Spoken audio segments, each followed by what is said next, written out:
You know, I allow you to Mawalag to write the schedule. That's the Bible. I think that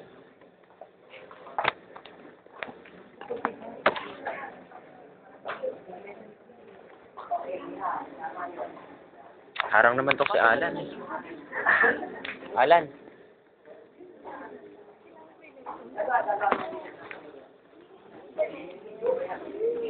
Do it. Do it. Kamay mo.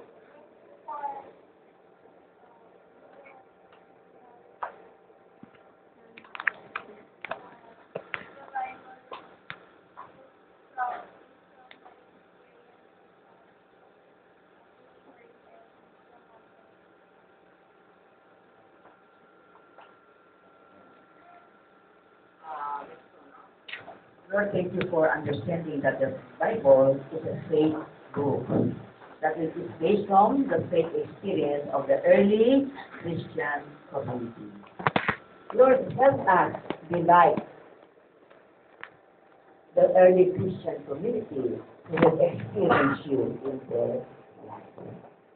I-apply mo yun sa pag-aralan mo sa atin ngayon. Sana magkakaya din namin yung mga early Christians na merong faith experience. So that we ourselves can share our faith experience to others.